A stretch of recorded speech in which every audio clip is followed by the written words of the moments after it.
Hello दोस्त, आपको हम कल कोऑर्डिनेट ज्योमेट्री के बारे में कुछ जानकारियाँ दी थी। अगर आप पहले वीडियो नहीं देखें तो आप पहले वीडियो जाके ज़रूर देखें, तभी आप दूसरा वीडियो समझ में आपको आ पाएगा। ये पार्ट 2 चल रहा है। प्रश्नावली 7.1 है। कल दूरी का फार्मूला बताए थे। दूरी से संबंधित कुछ क्वेश्चन आए हैं। क्वेश्चनों को आप गौर से देखिएगा। कह रहा है बिंदुओं को निम्नलिखित युग्मों के बीच की दूरी ज्ञात कीजिए। आपको पहला में 3 क्वेश्चन दिया गया है। बारीकी से हम सॉल्व करते हैं। पहला नंबर देखिएगा क्या कह रहा है। कह रहा है 2,3 और 4,1 के बीच की दूरी ज्ञात कीजिए। मान लेते हैं अपना मन से कि 2 बिंदु है, एक बिंदु P है, दूसरा बिंदु Q है।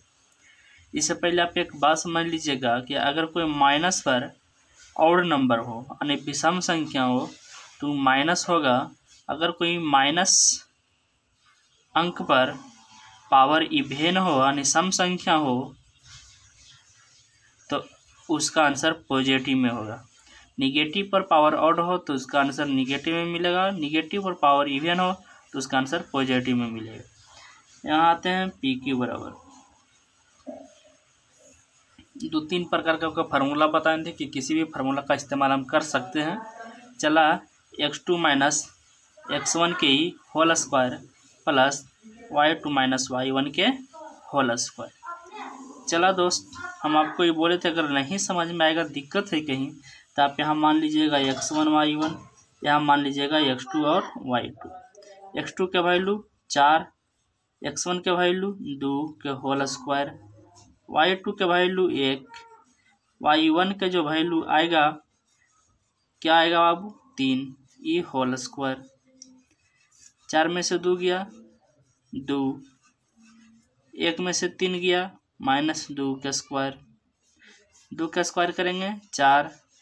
माइनस अभी बताएं कि अगर कोई माइनस पर पावर सम संख्या हो तो उसका आंसर प्लस में आएगा। 2 का स्क्वायर करेंगे तो 4, 4 4 8। अब एक खूबी जानते हैं कि 8 को हम लिख सकते हैं 4 गुने के 2। 4 का वर्गमूल के रूप में बाहर निकालेंगे तो 2, और 2 का वर्गमूल नहीं होगा। दूरी निकाल रहे हैं। दूरी में हम क्या बोले थे, इकाई लगाएंगे। क्या लगाएंगे, इकाई। क्लियर है, समझ पाए पहला क्वेश्चन। चलो दूसरा पर चलते हैं। दूसरा क्वेश्चन पर। दूसरा -5, 7, -1, 3। एक बिंदु P मानने, एक बिंदु Q मानने। आपका मन में एक बार सवाल उठता होगा कि आप P और Q क्यों मान रहे हैं। आपकी जो इच्छा है, ABCD का जो भी अक्षर मान सकते हैं, A और B भी मान सकते हैं, 2 बिंदु जो भी ले सकते हैं। चला बाबू PQ बराबर दूरी का फार्मूला अब ये लिखाए हैं x2 माइनस x1 के होल स्क्वायर और y2 माइनस y1 के होल स्क्वायर। चला बाबू x2 क्या माने -1, x1 क्या माने -5। देखिएगा x2 के वैल्यू -1, बीच में माइनस है -3, x1 के वैल्यू -5, ये पूरा ही होल स्क्वायर। y2 के वैल्यू 3, माइनस है माइनस दिए, y1 के वैल्यू 7, ये हो जाएगा होल स्क्वायर।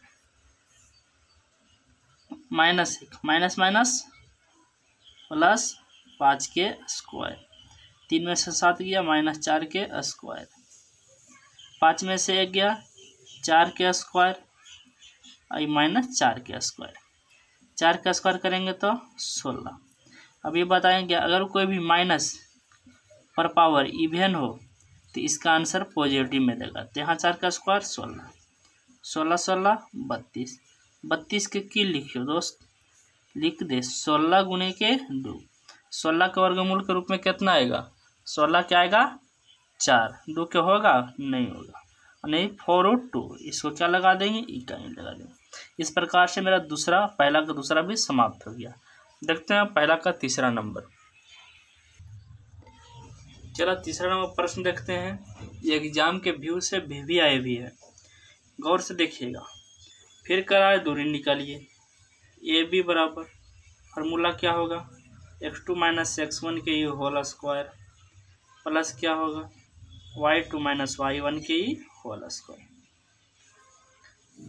x2 के वैल्यू कितना -a, x1 के वैल्यू कितना a, होल स्क्वायर। y2 के वैल्यू कितना -b, y1 के वैल्यू कितना b की होल स्क्वायर। -a क्या होगा -2a के स्क्वायर, -b क्या होगा -2b के स्क्वायर। 2a का स्क्वायर करेंगे 4a स्क्वायर, 2b का स्क्वायर करेंगे 4b स्क्वायर। कुछ कॉमन है जी? हाँ सर कॉमन है, 4 कॉमन ले लीजिए, a square plus b square. अब बाबू 4 के अगर वर्गमूल के रूप में हम बाहर निकालते हैं तो क्या निकलेगा 2, लेकिन इसका वर्गमूल निकलना संभव है नहीं, ये अंडर रूट में रहेगा, a square plus b square. Answer में क्या लगा देंगे इकाई। क्लियर है? समझ पाए यहाँ तक मेरी बातों को आप?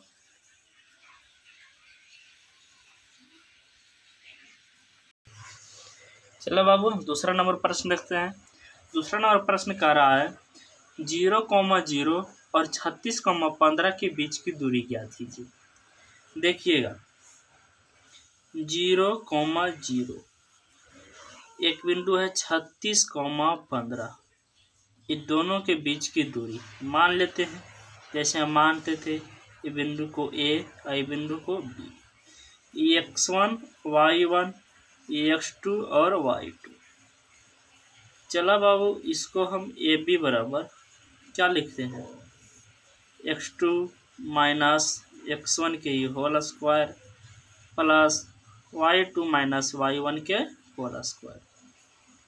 x2 के वैल्यू कितना 36, x1 के वैल्यू कितना 0, y2 के वैल्यू कितना आपका हो गया 15 और y1 के वैल्यू कितना 0। 36 में से 0 गया 36 का स्क्वायर, और आपका 15 में से 0 गया तो कितना 15 का स्क्वायर। 36 का स्क्वायर आप लोग पढ़े हैं 1296 होता है, और 15 का स्क्वायर पढ़े हैं 225 होता है। इसे जोड़िए, 6 5 11 के 1 हाथ में बाकी रहा 1, 9 2 11 1 12 के 2 हाथ में बाकी रहा 1, 2 2 4 1 5 और 1 1 2 यानी 1521 और 1521 जो वर्गमूल बनता है बाबू ये किसका बनता है 39 के। इसका आंसर क्या लगाएंगे 39 इकाई। इस प्रकार से दूसरा नंबर क्वेश्चन भी आपका समाप्त हो गया। चला अगर यही क्वेश्चन की बात आवे कि क्या दूसरा विधि से भी बनाया जा सकता है, तो जी कि 0,0 कल आपको क्या बताए थे कि मूल बिंदु का नियामक 0,0 होता है।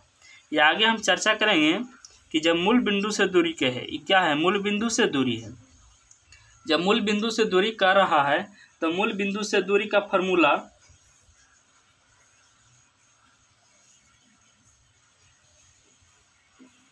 मूल बिंदु से दूरी बराबर फार्मूला जो होता है ये डायरेक्ट होता है √x² प्लस y²। क्यों? क्योंकि 0 का कोई वैल्यू नहीं है, तो डायरेक्ट हम ले लेते हैं x का वैल्यू ले लेंगे 36 का स्क्वायर और y का वैल्यू ले लेंगे 15 के स्क्वायर। जब 36 का स्क्वायर करेंगे तो ये आएगा 1296, 15 आएगा ये 225, ये जोड़ेंगे दोस्त तो आएगा 1521। ये जो वैल्यू निकलता है किसका 39 के। यानी हम कह सकते हैं दोनों तरीका से बना सकते हैं, 0,0 दे यानी मूल बिंदु से दे, इसका समझ आना कि डायरेक्ट दूरी लगाएंगे √x² प्लस y²। अगर दो बिंदुओं के बीच की दूरी निकालना 0,0 की जगह पर आपको दूसरा चीज रह जाता, यानी दोनों मेथड में से किसी भी एक मेथड का हम इस्तेमाल करके बना सकते हैं, किसी प्रकार कोई दिक्कत नहीं है। चला बाबू तीसरा नंबर क्वेश्चन क्या कर रहा है ध्यान से देखिएगा। तीसरा नंबर कह रहा है कि 3 बिंदु दी गई है 1,5 2,3 और -2, -11। हमसे पूछा जा रहा है कि बताइए कि संरेख है। इस संरेख तो हम नया वर्ड सुन रहे हैं, संरेख आखिर होता क्या है। संरेख का मतलब होता है कि जितने भी बिंदु दी गई है उस सब के सब बिंदु एक रेखा पर हो। इसमें 3 बिंदु दी गई है, तीनों के तीनों बिंदु एक रेखा पर होना चाहिए। जैसे 1,5 2,3 और -2, -11। हमें साबित करना है कि संरेख है या नहीं। तो किसी भी तीन बिंदु को संरेख साबित करने के लिए एक शर्त रखा गया है। शर्त क्या है? ये जो रेखा पूरा AC बना है, कैसे बना है? यहाँ से A से लेकर के B तक AB जोड़े हैं, फिर B से लेकर के हम C तक BC जोड़े हैं। AB और BC को जोड़ देंगे तो पूरा क्या बना लेगा? मेरा AC बना लेगा। ये पूरा क्या बना लेगा? AC बना लेगा। AC कब बनाएगा? AC कब बनाएगा? जब हम AB जोड़ BC यानी AB और BC दोनों का जोड़ देंगे तो दोनों मिला करके ये पूरा किसके बराबर होगा? AC के बराबर। हम दूरी के फॉर्मूला के माध्यम से AC निकालेंगे, AB निकालेंगे और BC निकालेंगे। तीनों दूरी निकालने के बाद AB और BC के जोड़ने पर अगर AC के बराबर कर जाएगा तो संरेख है, अन्यथा संरेख नहीं है। चलते हैं, हम बारीकी बारीकी से चेक करते हैं। पहले हम AB निकालेंगे, फिर BC निकालेंगे, तो फिर AC निकालेंगे। चलते हैं, हम AB निकालते हैं। हम जो मान पर ध्यान देंगे, AB अगर निकाल रहे हैं तो केवल A और B पर ही फोकस करेंगे, ना कि C पर। A और B निकाल रहे हैं, AB बराबर फार्मूला क्यों होता है दूरी के? x2 माइनस x1 के whole square, y2 minus y1 के होल स्क्वायर। AB तो x को x1 मान लेते हैं, y1 आपको समझने के लिए मानते हैं हमेशा, x2 और y2। अगर आप डायरेक्ट करना चाहते हैं तो कर सकते हैं। चलो दोस्त, x2 के वैल्यू 2, x1 के वैल्यू 1, केवल AB पर ही ध्यान देंगे। y2 के वैल्यू 3, y1 के वैल्यू 5 के स्क्वायर, 2 में से 1 गेलो 1 के स्क्वायर और 3 में से 5 गेलो -2 के स्क्वायर। ये कितना है? तो निकल के 1 के स्क्वायर के लिए तो 1, 2 के स्क्वायर के लिए तो 4, 4 1 5।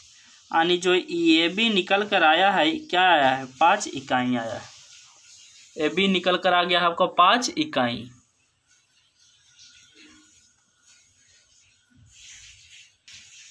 अब इसी प्रकार से हम BC निकालेंगे। क्या निकालेंगे? BC। फार्मूला तो वही लगेगा, दूरी के फार्मूला से हमें इसका एक ही प्रयोग होगा। तो हम AB निकालें, तो हम BC निकालें। अब हमें केवल B और C पर ही ध्यान देना है। तो हम B को मान लेते हैं क्या कि अब तुम x1 रहो और y1 और इसको x2 रहने दो, y2। चलो हम BC को, जब BC चलते हैं तो BC x2 का वैल्यू कितना है दोस्त? x2 का वैल्यू है -2। x1 का वैल्यू कितना है? BC, तो B की जगह x1 का वैल्यू कितना है? 2 के स्क्वायर। y2 के कितना? -11। y1 के वैल्यू कितना? 3। केवल BC पर ध्यान देंगे, -2 -4 के स्क्वायर, -11 -3 -14 के स्क्वायर, 4 का स्क्वायर 16, 14 का स्क्वायर 196। आई जोड़ेंगे तो कितना आएगा? ये 212। यह आ गया 212 इकाई। चला बाबू, हम AB भी निकाल लिए, हम BC भी निकाल लिए। अब क्या निकाल लेते हैं? AC निकाल लेते हैं। देखते हैं AC बराबर फार्मूला वही होगा, x2 माइनस x1 के whole square, y2 minus y1 के होल स्क्वायर। चलते हैं, बारीकी बारीकी से चर्चा करते हैं। अब यहाँ मानने की कोई ज़रूरत नहीं, अपने आप मानल है। A को x1 y1, C को x2 y2, क्योंकि हमें फोकस करना है केवल A और C पर। AC निकाल रहे हैं, हमें B से आपको मतलब नहीं रखना है। x2 के वैल्यू कितना है? -2। x1 के वैल्यू कितना है? 1 के स्क्वायर। y2 के वैल्यू कितना है? -11। y1 के वैल्यू कितना है? 5। चलते हैं, अब हम यहाँ अगर निकालेंगे तो क्या आता है? नहीं दिखाई दे रहा, यहाँ देखते हैं। -2 -1 -3 के स्क्वायर, -11 -5 -16 के स्क्वायर। ये करेंगे तो कितना आएगा? 3 तिया के 9, 16 के 256, जोड़ेंगे तो 265 इकाई। क्या चला आया 265 इकाई। अब एक बात समझिए, हम ए बी भी निकाल लिए, बी सी भी निकाल लिए और ए सी भी निकाल लिए, हम सारा माजरा निकाल लिए हैं। अब करना क्या है, यहाँ हमें साबित करना है कि अगर ए बी जोड़ बी सी और ए सी के बराबर आ गया, ए बी जोड़ बी सी और ए सी के बराबर आ गया तो संरेख है, अन्यथा संरेख नहीं होगा। ए बी की वैल्यू कितना लाए हो, ए बी की वैल्यू लाए हो 5 √5। बी सी की वैल्यू कितना लाए हो 212। अब बराबर इधर ए सी की वैल्यू कितना है, ए सी की वैल्यू है बाबू 265। क्या बराबर होने की बात है, क्या संभव है कि बराबर होगा, बराबर नहीं होगा। तो यहाँ करेंगे ए बी जोड़ B C not equal to A C, अतः संरेख नहीं है, अतः संरेख नहीं है। क्लियर है, यहाँ तक आप लोग समझ गए होंगे, किसी प्रकार कोई दिक्कत नहीं। देखना दोस्त, 4 नंबर क्वेश्चन क्या कह रहा है, जांच कीजिए कि क्या बिंदु 5, -2, 6, 4, 7, -2 एक समद्विबाहु त्रिभुज के शीर्ष है। समझिएगा समद्विबाहु होता क्या है। 3 प्रकार का यहाँ त्रिभुज है, समबाहु, समद्विबाहु और विषमबाहु। एक का नाम है समबाहु, एक का नाम है आपका समद्विबाहु और एक का नाम है विषमबाहु। ये तीनों में आखिर अंतर क्या है, समबाहु मानते हैं, समद्विबाहु मानते हैं और इसको हम विषमबाहु मानते हैं। अब एक बात बताना दोस्त, इस समबाहु त्रिभुज आखिर है क्या, समबाहु त्रिभुज कहते किसे हैं, तो जिस त्रिभुज की तीनों भुजा आपस में बराबर हो जाए, जिस त्रिभुज की तीनों भुजा बराबर माप की हो उसे हम समबाहु त्रिभुज कहते हैं। जबकि वही समद्विबाहु को जिस त्रिभुज में किन्हीं भी दो भुजा, ये जरूरी नहीं है कि ये भुजा और ये भुजा, अतः ये भुजा ये भुजा ये भुजा ये भुजा, जिस त्रिभुज में किन्हीं भी दो भुजा, कोई भी अगर दो भुजा आपस में बराबर कर रहा है तो इसका मतलब है कि समद्विबाहु त्रिभुज है। जैसे ही जो क्वेश्चन दे रहा है, ये तीनों का शीर्ष का नियामक दिया गया है, यहाँ का तीनों का वैल्यू दिया गया है, ये बिंदु को शीर्ष कहते हैं। जहाँ भुजाएं मिलती है वहाँ शीर्ष कहलाती है। त्रिभुज में इसका विस्तृत चर्चा करेंगे हम। अगर यहाँ से ए भुजा का दूरी का फॉर्मूला लगा के निकालेंगे, ए भुजा के हम दूरी का फॉर्मूला लगा के निकालेंगे और ए भुजा के दूरी का फॉर्मूला लगा के, अगर तीनों में से किन्हीं भी दो भुजा आपस में बराबर कर गया, कोई भी दो भुजा बराबर कर गया तो कहेंगे समद्विबाहु त्रिभुज है, अन्यथा समद्विबाहु त्रिभुज नहीं है। वहीं विषमबाहु, जिस त्रिभुज की तीनों भुजाएं अलग अलग माप की होती है उसे हम क्या कहते हैं, विषमबाहु त्रिभुज कहते हैं। चलते हैं हम क्वेश्चन पर चर्चा करते हैं। चलते हैं दोस्त, अब हम देखते हैं। मान लिया जाए यहाँ एक हम त्रिभुज बना देते हैं, ये त्रिभुज है, यहाँ एक त्रिभुज है, ये भुजा 5, -2, 6, 4, 7, -2 है। इसको हम ए मान लेते हैं, इसको बी मान लेते हैं और इसको सी मान लेते हैं। हम बारीकी बारीकी से चर्चा करते हैं। पहले ए बी निकालेंगे दूरी का फार्मूला लगा करके, ये भुजा क्या निकल जाएगा, ए बी। फार्मूला वही लगेगा, x2 - x1 के ही होल स्क्वायर, y2 - y1 के ही होल स्क्वायर। जब ए और बी की चर्चा कर रहे हैं तो ए को हम x1 मानेंगे, इसको y1 मानेंगे, इसको x2 मानेंगे और इसको y2। ए और बी से केवल मतलब है। x2 का वैल्यू 6, x1 के वैल्यू 5 के स्क्वायर, y2 के वैल्यू 4 और y1 के वैल्यू -2 के स्क्वायर। 6 में से 5 गेलो 1 के स्क्वायर, माइनस माइनस प्लस 1 के स्क्वायर, 4 2 6 के स्क्वायर, 1 के 1 6 छक्का के 36, यानी एकर जो आंसर चले हमरा 37 इकाई चलेगा। अब निकालेंगे किसका भाई, हम BC का निकालेंगे। तो निकाल लो BC को। BC बराबर फार्मूला वही लगाएंगे, x2 माइनस x1 के होल स्क्वायर और y2 माइनस y1 के होल स्क्वायर। x2 के वैल्यू B और C पर चर्चा करेंगे, एक इग्नोर कर देंगे। तो अब हम B को क्या करते हैं, x1 और y1, C को क्या करते हैं, x2 और y2। B और C, आगे वाला को x1 y1, पीछे वाला को x2 और y2। x2 के वैल्यू 7, x1 के वैल्यू 6 स्क्वायर, y2 के वैल्यू -2, y1 के वैल्यू 4 के स्क्वायर। 7 में से 6 गेलो 1 के स्क्वायर और -2 -4 -6 के स्क्वायर।